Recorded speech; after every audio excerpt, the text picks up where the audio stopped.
সামনে আছে জাতীয় দুর্যোগ ব্যবস্থাপনা গবেষণা প্রশিক্ষণ ইনস্টিটিউট।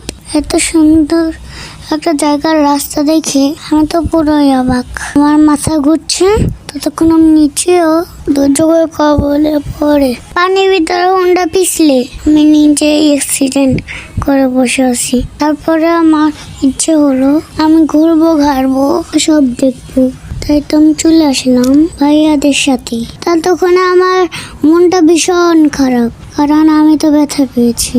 যাই হোক, ততক্ষণে আমি ভাঙ্গা রাস্তা দিয়ে চলতে চলতে এই ভয়ঙ্কর রাস্তা দেখতে পাচ্ছেন। এই যে চতুর্পাশে কত মানুষ, খালি জায়গা পড়ে আছে, অনেকগুলো গরু দেখতে পাচ্ছি।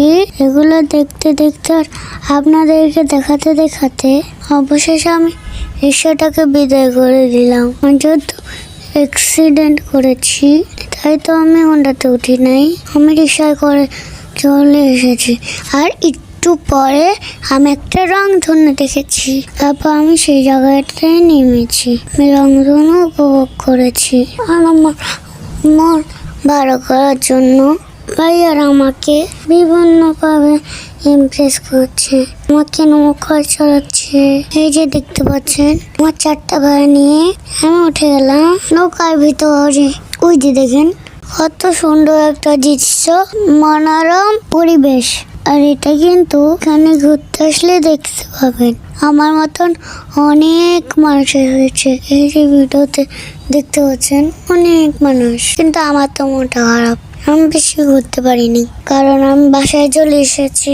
এই যে দেখতে পাচ্ছেন আমি অনেকগুলো কুকুর দেখেছি। তারপরে এই যে দাঁড়িয়ে আছে ভাইয়া হোন্ডা এক্সট্রা দিচ্ছে, আর এই যে হোন্ডাটাকে উপরে উঠাতে হবে, এই হোন্ডাতেই তো আমি পড়ে গেছিলাম। যাই হোক, ঘুরে ফিরে শেষমে আমি বাসে এসেছি। এই ছিল আমার আজকের ভিডিও।